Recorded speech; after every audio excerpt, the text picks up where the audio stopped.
welcome to our student spotlight. And today we are meeting Wami, who is studying the Business and Accounting degree in Maynooth, and she's in her second year. Very nice to meet you today. Too. Tell me, Wami, where are you from and what did you study in school? So I'm from Tullamore, County Offaly originally, and how I found my way to Maynooth was actually the open days. I came to the first open day I think it was in November, and just from there, like I loved Maynooth, I loved the campus, loved the orientation, loved everything, the environment about it. It was really good. Okay, Tullamore. So there's a bus from Tullamore, I think, isn't there? Yeah, there's a bus that goes from Tullamore straight to Maynooth every day. It goes twice during the day, and then twice back as well, back to Tullamore. So you're taking that bus then, I presume. You're very familiar with Yeah. it. Yeah. Very good. So you in secondary school in Tullamore, what were you studying in for your leaving cert? So I did obviously English, Irish, maths. I studied biology, French, home ec, and business. Yeah. Business. Okay. So was it studying business in your leaving cert that went your appetite for it in university, or how did you decide on your particular degree in Maynooth? Yeah, I feel like because my school didn't offer accounting, so we did a bit of accounting through business. And my course it is a mix of both business and accounting, but mainly right now we're focusing on accounting degrees. But I liked both aspects of it. The business related side was also an interest of mine, but then the little bit of accounting, I wanted to go further and like, get more insight into that. And ever since that, I just loved accounting. What is it about accounting that particularly interests you, do you think? And people think that accounting is like mainly math dominated, but it shows you that it's not. You don't have to be good at maths to do accounting. It's more about the structure of it, basically. And working with numbers, working with different aspects of like accruals, like making income statements. It just gives you like a sense of satisfaction that I like, just knowing that you can get something right and so kind of a more forward and basic. It's like answering the question. Like it's not a complicated degree for me, anyways. And I think it just gives you satisfaction. When you actually like to do something and you actually like what you're studying, it helps a lot as well. So it's being able to kind of come to a conclusion, if you like, with Yeah, numbers yeah, that yeah. So there is a sort of a almost a sort of a scientific element to it, I suppose, that you're finding the solution and you find that really satisfying. And that's interesting that in secondary school or even in university that you say that maths, although obviously it helps, but it's not a huge requirement. You don't have to be yeah, brilliant at maths. yeah. Did you do higher level maths for your leaving cert or A level? I did hard maths, and even at that, I wasn't the best at maths. I'm like maths is not my favorite subject, but accounting shows you that you don't have to be the best at maths to do a math like a heavy like a number related degree, basically, or things that involve number a lot. You don't have to be the best at maths. And that's a thing where that's something that I think secondary students look at. They think that they have to be the best at maths to do like a business related degree or an accounting related degree, but something that they should know is that you don't have to be the best at maths. Because with accounting, they start from the start. They don't go like as if you already have a knowledge of accounting. They start as if everybody has just come in, everybody has not studied accounting before, and they just go at the same pace. That makes sense. Yeah, I think that's a really good point that you don't have to come in knowing anything about it really. And Yeah. that's the case for a lot of degrees as well. You're not expected to be an Yeah. authority on business or computer science or anything. It's sort Yeah. of taken from the first principles, isn't it, really? And you're brought along through it. So, filling out your CAO, then you were pretty sure that you wanted to do both subjects. And of course, Manus, you could come into the arts degree and choose and decide over a period of time exactly what you Yeah. wanted to study. But you came straight into the business and accounting degree instead of going through arts. Yeah. Yeah, you knew what you wanted to do. And Yeah. then as part of your first year and starting out, can you remember that first week or two of kind of orientation and getting used to university? How did that go for you? Something that the mindset I went in with is that everybody's in the same pool, everybody's feeling the same way. We're all nervous, we're all having a bit of like iffy diffies, and then it's just a thing where you just have to be if someone was not going to talk to you, you were going to talk to the other person. That's like the best way to make friends in first year because you have to remember everyone's in the same boat, like boat. We're all feeling nervous. We're all starting something new. We're all coming into different university, meeting. Some people don't know people. Some people may know people, but the best way to just make new friends is just make put your first foot forward and just put yourself out there. It's the best way to do it. There's no point of being shy in university because being shy will limit you to a lot of things. I know there's a lot like me myself, I was a shy person, but then I came in with the mindset that I don't want to just like spend my university days just being alone and then not being making any friends. So I just had to put myself out of my comfort zone and just put myself out there in order to make friends. That's a really good point. Yeah, and I think orientation is very well organized for that as well, isn't it? That there's a lot It's of activities to help you get to know people and make friends. And indeed, as you say, you have to put yourself out there as well and try and just speak to the person beside you in the lecture yeah. theatre. So you're going from your school in Tullamore to two rather big subjects in Maynooth. Business and accounting would have quite a number of students because you have the art students taking those subjects as well as students like yourself that are in the specific degree. So what was that like walking into your first lecture in business, for example? How many students do you think might have been in the lecture hall? In first year especially there was a lot. Like I didn't actually realize how many students were in the lecture hall until like I might have been a few minutes late to a lecture and I was like, oh my goodness, there's a lot of people here. Um, but something I would say is in our first year, we have something called tutorials, which helps us to get to know our lecturer or lecturers more intimately, if that makes sense. Yeah. Just because some people might find that like, if you have a question, you might find it hard to speak up in front of a large room. Some people can do that, but some people can't do that.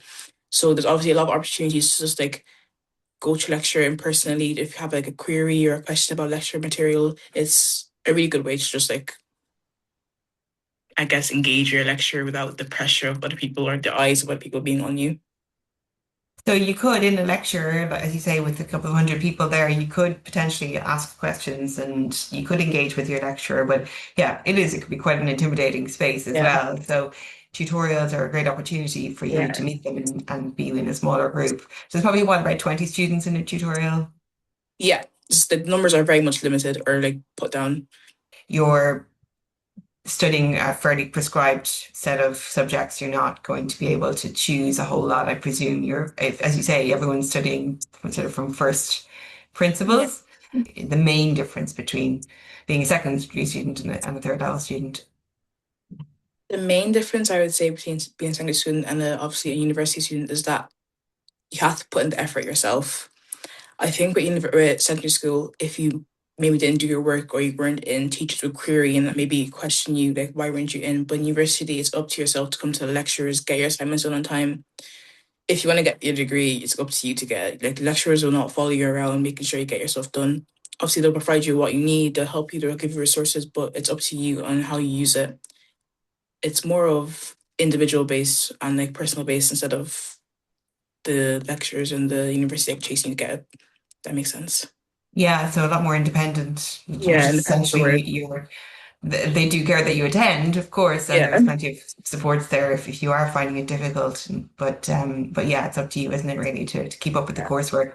And did you find that okay then in terms of keeping up with the coursework and being able to submit assignments and exams? Indeed, how does that break down in first year generally?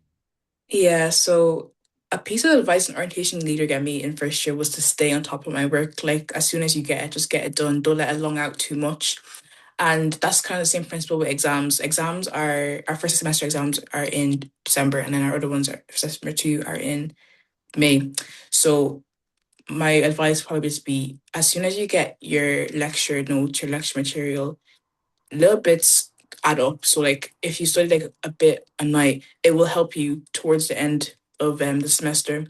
So just even studying it's like an hour a day, it does a lot. It's better not to let everything pile up and then exams comes and you're going every like studying it. Like, cramming doesn't work, especially for university exams. Cramming will not work. So it's better to just like do little bits and study little bits just to get everything and your knowledge kind of cooped up. And then when exams comes, you'll be fine. Yeah, very good. So do you spend much time then in the library, or where do you find is helpful for you in terms of doing your coursework? Yeah, the library, I love the library. Like even the individual pods, it's very beneficial. Just like me, like, not there's not a lot of people around you, if that makes sense, because like there's sections off, so you're just in your own little space. Yeah, the library is the best place. Even if you have like little gaps in your lectures, and like you have maybe have a 2 hour, 3 hour gap, you can just go to the library and study, and that's your study done for the day. You won't have to do anything in the evening, if that makes sense. Leads me very nicely into clubs and Yeah. societies. Yes, Yeah. indeed. Did you find that you had time in first year? Did you join clubs and societies? So in first year, I was actually commuting, but now I'm on campus. But in first year, I was commuting, so it was quite hard to go to some of the events that were after hours, so like maybe around 6 o'clock, 7 o'clock. But the thing about Maynooth is that they have events during the day as well for commuters, which is very beneficial. So I went to a lot of them. Like there was a lot of career days that were during the day, and I went to them, and that was very beneficial for me. So they accommodate commuters as well people that live around, which is a really good thing. So what did you join? Tell us. I joined the Christian Society, the Purpose Society, the Finance Business and Finance Society, and Purpose Society. Yeah, I joined a lot. Very Great way good. to make friends, great way to make friends, great way to socialize, network, because you never know that person that you meet in a different society could help you with something that you've been struggling with in terms of your university issues, anything. It's a great way to socialize. What's the purpose society? So Purpose Society is a society where it's kind of like you just have a chat basically. We discuss like different deep conversations that you might not be able to talk about maybe with your parents or someone that a family member. It's kind of just like a environment where you see like-minded people, like your peers, people around your age, or just like to talk about things you might find hard to talk to, like to maybe your parents or something like that. Lovely. Yeah, It sounds really good and really it supportive as well. is. It is very supportive. And then you also have your business society. I think you said you were a Yeah. member of as well. So you have both hats on there. And when you're coming then towards the end of your, well, you're not quite the end of your second year, but you're getting there. Are you thinking about work placement after second year? Yeah, so I have gotten work placement. It was either that I was going to do some internship, but I feel like the placement is very beneficial. Like you have a years full of just working in the workplace. It's a great way to just get in work and like real life experience, and just like, and it's a great thing to have on your CV as well, because that's what employers look like. They want to see if you have any experience in the field that you're going to work in. So even just that, it's a great way to just recoup your mind after 2 years of studying and then come back. So my course is 3 years. So even just that work placement, like it would, I feel like I would gain a lot of knowledge from the workplace. So yeah, I would always encourage doing placement just for the experience in general. Yeah, very good. And all the business degrees would have that opportunity to apply for a work placement after second year. And so do you have one lined up already, or are you currently putting Yeah, you do? yeah. It's under wraps, I can tell. So but could you tell us, is it accounting related or business, or is it Yeah, both? it's accounting, like audit. Excellent. Yeah. Great. And so are you thinking then, you mentioned audit there, is there an area of accounting that you're thinking about after you graduate, all going well, when you finish after your 4 years? So if you go into placement, it'll be an extra year, so it'll be a 4 year degree. So obviously I'm gonna do my exams to get chartered, and then maybe after that I might do like something forensic accounting. That's something that I find really interesting.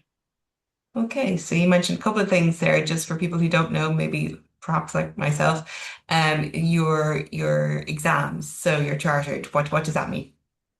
So obviously you do it after your degree, you're not obviously fully chartered yet. You'll be half chartered. You do a 3 year training accounting firm. And then from there you'll be half chartered or half qualified, as you people say. And then to get fully qualified, you have to do three, or I think it's two or three set of exams. From university, you get exemptions, which is very good. So once you do your full exams in university, you get your Cap 1 exemptions. If you do a master's, you get your Cap 2 exemptions. And then there's another set of exams you have to do to get fully chartered. So once you pass all the exams, you can finally say you're fully chartered. Fully chartered accountant, yeah. So the maximum number of exemptions are available in the Maynooth Yeah. accounting degrees. So that's great that you'll have that under your belt. Okay, great. So forensics and So forensic accountants basically work alongside lawyers. So they look into cases such as fraud or embezzlement, just like those type of cases, that accounting side of law, basically. okay, sounds great. Sounds very interesting. Do you have any advice for people who are thinking about their CAO at the moment and maybe thinking about your area? Just for advice in terms of CAO, choose what you like to do, choose a passion you have.